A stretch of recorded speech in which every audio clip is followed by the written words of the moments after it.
प्रश्नावली 2 को शुरू करने जा रहे हैं। तो प्रश्नावली 2 का पहला प्रश्न है, आलेख को देखकर बिंदु P की Q तथा R से दूरियां ज्ञात करें।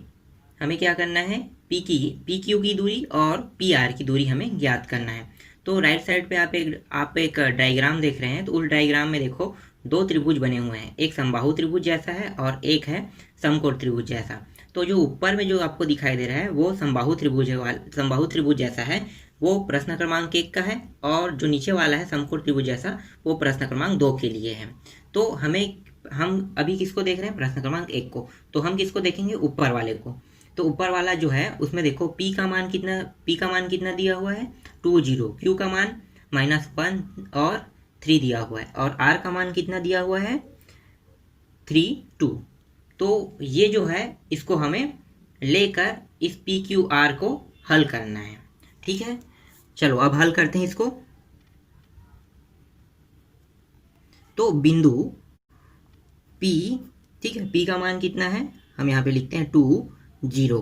ठीक है, बिंदु P का मान हो गया 20। Q का मान कितना है, Q का मान है -1 3, और तथा R का मान कितना है, R का मान है 3 2। ठीक है, बिंदु में P का मान ये है, Q का मान ये है और ये R का मान है। अब यहाँ पे देखो, यहाँ पे x का मान क्या होगा, y का मान क्या होगा। तो ये सामने वाला जो दिखाई दे रहा है आपको पहले में वो x है, ये भी x है, ये भी x है। ठीक है, और पीछे वाला y है, ये y है और ये भी y है। लेकिन यहाँ पे देखो सभी को हम x तो नहीं रख सकते, तो क्या रखेंगे, इसको हम मानेंगे x1, जो नीचे आपको दिखाई दे रहा है। इस जो 2 है वो x1 हो गया और ये हो गया y1। फिर ये क्या होगा, x2 होगा, और ये क्या होगा, ये होगा y2। ठीक है, ये x2 y2, फिर ये क्या होगा x3, 3 जो है x3 होगा और जो 2 है वो y3 होगा। ठीक है, आपको समझ में आ गया। तो हमें क्या रखना है, p का मान x1, फिर p के मान जो 2 है वो x1 हो गया, और जो 0 है वो y1 हो गया। फिर यहाँ पे देखो -1 है वो x2 हो गया, और 3 है जो वो y2 हो गया, और ये हो गया 3 जो है यहाँ भी वो x3 हो गया, और यहाँ पे देखो 2 है वो क्या हो गया y3 हो गया। ठीक है, इतना आपको समझ में आया। अब हमें क्या निकालना है, हमें जो ज्ञात करने के लिए कहा गया है वो है P Q तथा PR की दूरियां। PR की दूरियां हमें ज्ञात करना है। ठीक है, ज्ञात करना है। तो हम पहले क्या लेंगे, इसको लेंगे। ठीक है, PQ को लेंगे। तो PQ लिखो, PQ की दूरी, PQ की दूरी, PQ की दूरी का सूत्र क्या होता है, तो आप जानते हैं सूत्र क्या होगा। तो यहाँ पे देखो PQ हो गया, तो ये P हो गया Q। पहले हम लोग पीछे वाले को लेंगे, उसके बाद आगे वाले को लिखते हैं। तो पहले पीछे वाले का मान होता है, सूत्र बना वैसे ही, तो x2 होगा, तो ये हो गया x2। उसके बाद यहाँ पे आ जाओ x वाले सीरीज में, तो ये x1 हो गया और इसका वर्ग है। फिर क्या लगा है, यहाँ पे प्लस लगा है। फिर अगले में क्या लिखेंगे हम लोग, y2 फिर y1, तो ये हो गया y2 माइनस y1। ये आपका सूत्र है ना, सूत्र में ही आपका दिया हुआ है। तो ये हो गया सूत्र। अब हम क्या करेंगे, जहाँ जहाँ पे जो चीज़ लिखा है x2 माइनस x1, तो x2 के जगह में हमें मान रखना है, x1 की जगह में मान रखना है, y2 की जगह में मान रखना है, और y1 की जगह में मान रखना है। तो मान रखते जाते हैं। ये तो दूरी का सूत्र है। ठीक है, अब यहाँ पे मान रख दो।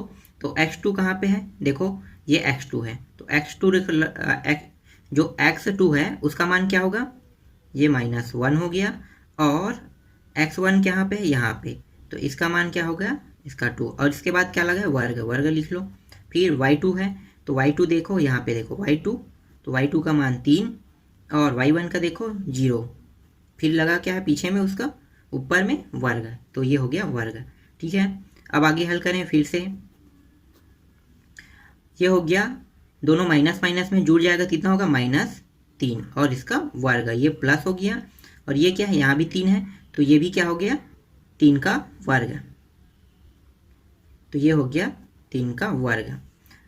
अब वर्ग का, दोनों का वर्ग कर दो, तो देखो ये क्या है, -3 दो बार अगर गुणित हो जाएगा, मतलब गुणा के रूप में होगा, वर्ग है मतलब 2 बार गुणा होगा, तो क्या हो जाएगा, ये प्लस में होगा, तो +9 आ गया।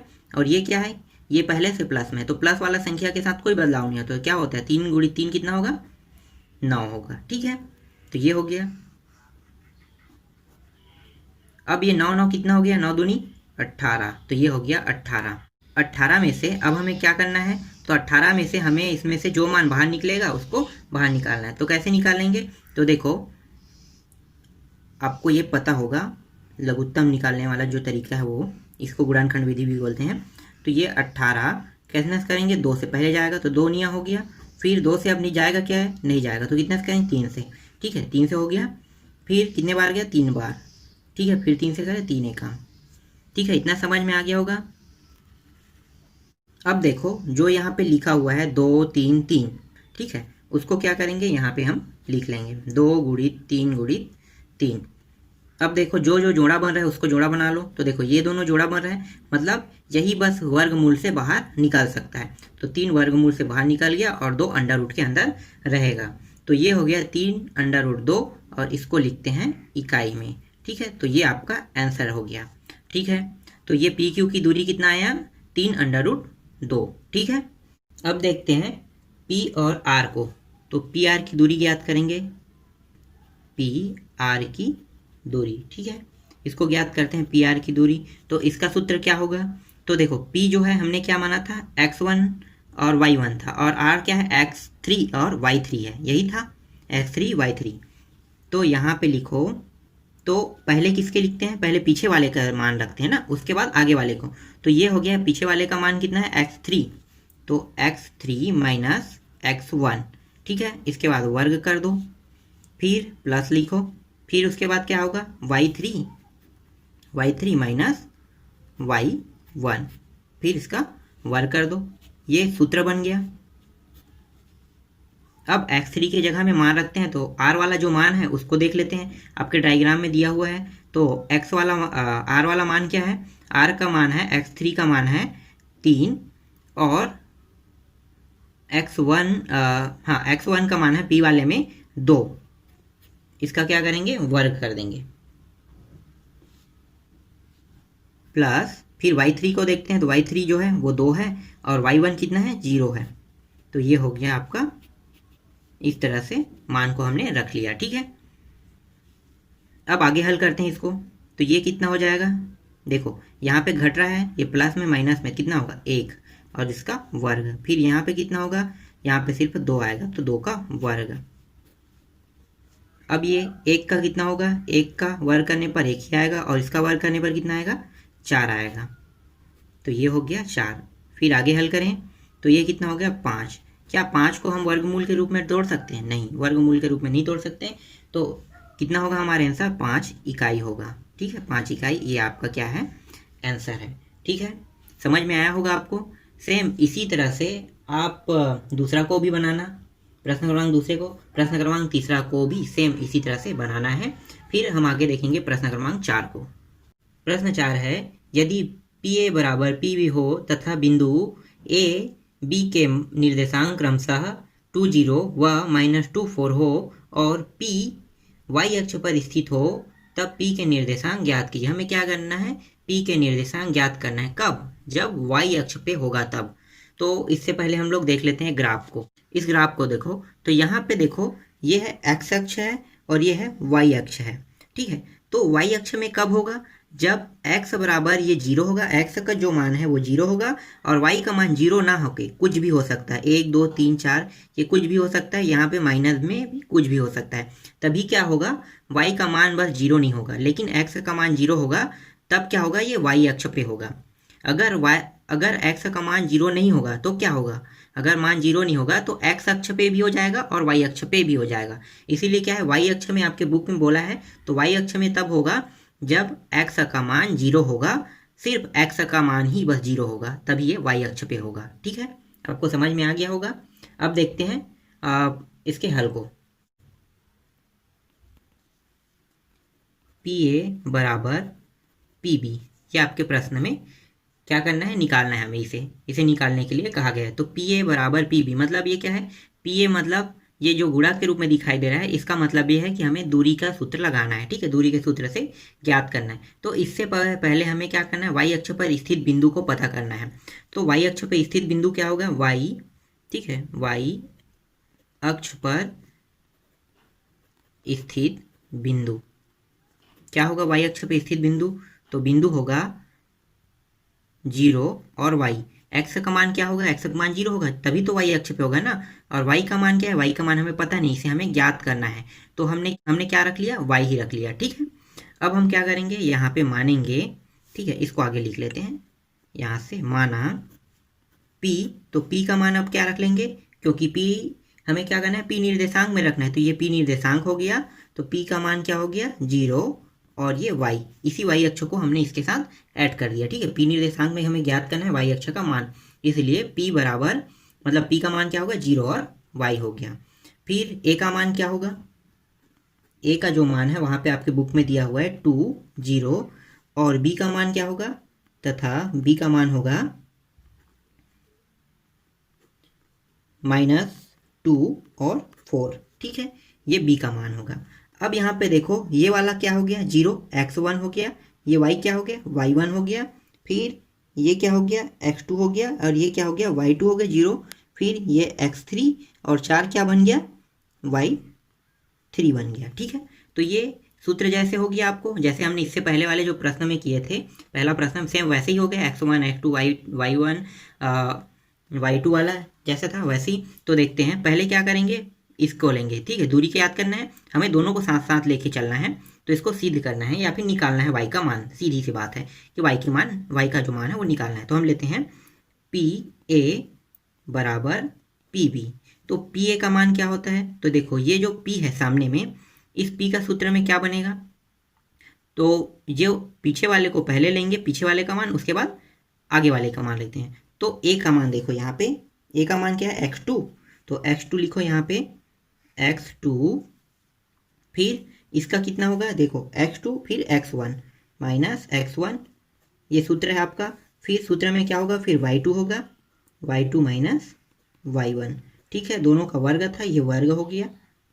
फिर अंडर रूट है, हम लोग अंडर रूट लगा देते हैं। फिर यहाँ पे देखो b वाले में, तो देखो ये b वाला है, तो फिर b वाले में क्या करेंगे, पीछे से लेंगे, तो ये हो गया x3 माइनस, फिर p का मान क्या है, यहाँ पे देखो x1 हो गया, फिर इसका वर्ग कर दो, फिर प्लस, फिर क्या है x2 नहीं y3 है, तो y3 माइनस y1।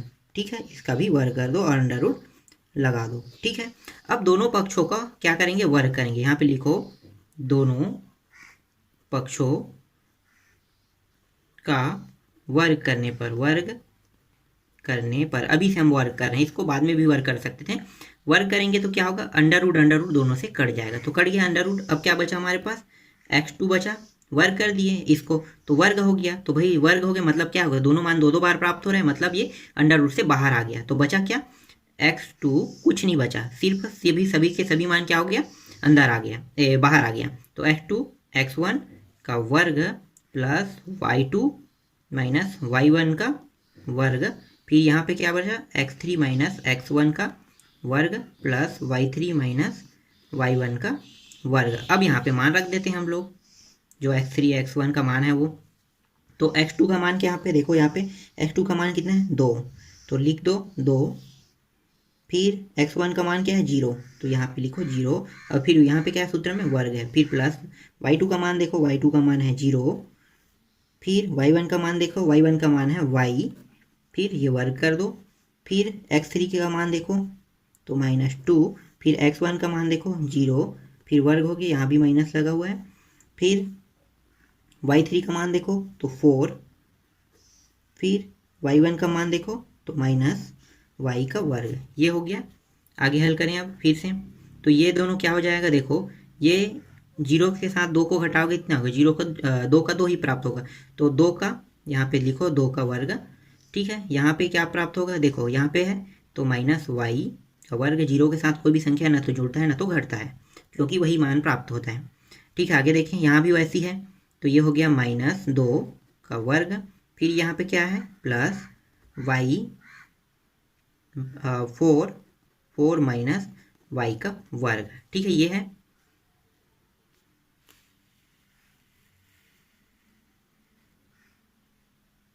अब इसको हल करते हैं तो ये कितना हो गया, ये हो गया 4, 2 गुड़ी 2 4 हो गया।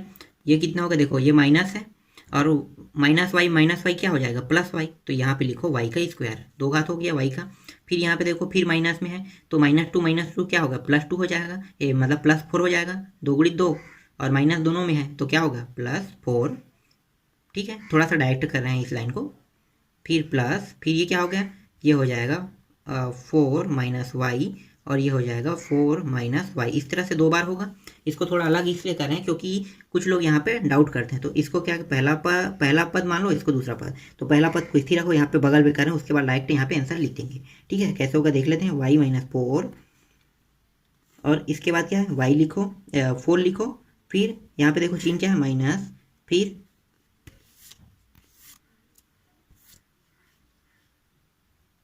माइनस, फिर इसको क्या करना है, फिर इसको फिर से लिखना है वाई माइनस, फिर इस वाई को इसके साथ गुणा कर देना है, कर दो। तो ये हो गया 4 चौक 16 माइनस 4 वाई। फिर माइनस को ऐसे लिखो, फिर यहाँ पे इसके साथ कोष्टक लगा लो क्योंकि माइनस का गुणा करने पे क्या होगा, मान अलग हो जाता है तो बाद में हम माइनस का गुणा इसके साथ कर देंगे। फिर ये 4 वाई, फिर माइनस वाई स्क्वायर। अब अंदर कर दो माइनस का गुणा, तो ये हो गया 16 माइनस 4 वाई। इस कोष्टक के अंदर हम माइनस का गुणा करते हैं तो ये हो जाएगा, जो प्लस है वो माइनस, माइनस प्लस में, तो ये प्लस में तो माइनस हो जाएगा, माइनस 4 वाई, और ये माइनस में तो क्या होगा, प्लस वाई का स्क्वायर। ठीक है, समझ में आया आपको इतना। अब हम क्या करेंगे, इस ये वाले जो मान है उसको यहाँ पे रख देंगे। ठीक है, आपको समझाने के लिए मैंने इसको किया है। अगर आपको डायरेक्ट बनता है, डायरेक्ट आता है बनाना, तो आप डायरेक्ट यहाँ पे मान रख सकते हो। ठीक है, तो 4 प्लस वाई स्क्वायर बराबर, यहाँ पे है 4 प्लस इसका मान कितना है, इस दोनों का गुणा करने पे 16 माइनस इन दोनों को अगर जोड़ते हैं तो कितना हो रहा है, 8। तो ये हो गया 8 वाई माइनस 8 वाई। फिर ये कितना है, प्लस वाई स्क्वायर। ठीक है, ये हो गया इस तरह से। अब सभी मानों को एक तरफ ला लेते हैं, वाई वाले को और संख्या वाले को एक तरफ ले जाते हैं। ठीक है, इससे क्या होगा, हमारे जो मान है वो आसानी से हल हो जाएगा। तो यहाँ पे देखो इन दोनों को जोड़ सकते हैं, बाद में जोड़ते हैं। चलो पहले उस पार ले जाएंगे इस सबको। तो वाई वाले मान को इस पार ला लेते हैं। तो ये हो गया, ये क्या बचा है, वाई वाला, तो वाई स्क्वायर। फिर यहाँ से भी वाई वाला पूरा मान आएगा, तो यहाँ पे देखो यहाँ भी वाई स्क्वायर है, इसको भी यहाँ लाते हैं। तो ये क्या हो गया, माइनस वाई स्क्वायर। और यहाँ पे देखो ये भी है वाई इसके साथ है, तो ये भी वाई है, तो इसमें किस में, माइनस में, तो ये इस पर आ जाएगा, क्या हो गया, प्लस 8 वाई हो जाएगा। अब उस पर क्या क्या है, यहाँ पे देखो 4 और 16 है, दोनों को जोड़ेंगे कितना होगा, 20 हो गया। और ये उस पर जाएगा 4 तो कितना हो जाएगा, -4, क्योंकि प्लस में था इसलिए माइनस में हो गया। अब आगे हल करते हैं। तो यहाँ पे देखो ये प्लस है और ये माइनस, तो दोनों क्या हो गया, कट गया, प्लस माइनस। अब बचा हमारे पास क्या, 8 वाई और यहाँ पे कितना बचा, 16। फिर यहाँ पे देखो जो y है इसको यहीं पे रखो और संख्या को उस पार ले जाते हैं, तो तिर्यक गुणा के रूप में जाएगा। तो ये हो जाएगा 8 और 8 एकम 8 दूनी 16। तो y बराबर कितना प्राप्त हो गया हमें, 2। यही क्या है हमारा आंसर, हमें y का मान ही निकालना था। y अक्ष पे y का मान कितना होना था, 2 होना था। ठीक है, तो यहाँ पे लिखो, नीचे में जगह नहीं, इसके बगल में मैं लिख रहा हूँ, अतः अभीष्ट, ठीक है, अतः अभीष्ट बिंदु P, ठीक है, P के लिए निकाल रहे हैं 0 और y की जगह में अब क्या आ गया, 2 आ गया। ठीक है, तो ये आपका आंसर हो गया। ठीक, इसी तरह से आपको क्या करना है, पांचवा को भी बनाना है, सेम ऐसे ही बनेगा, और छठवा भी सेम ऐसे ही बनेगा, सेम टू सेम। लेकिन इस छठवें वाले में क्या है कि x और y दोनों निर्देशांक दिया हुआ है, तो x का मान भी 0 नहीं होगा और y का मान भी 0 नहीं होगा, बस इतना ध्यान रखना है आपको। और जैसे इसमें बना है चौथे में, सेम पांचवा भी बनेगा और सेम छठवा भी बनेगा। ठीक है, तो ये भी प्रश्नावली खत्म हो गया।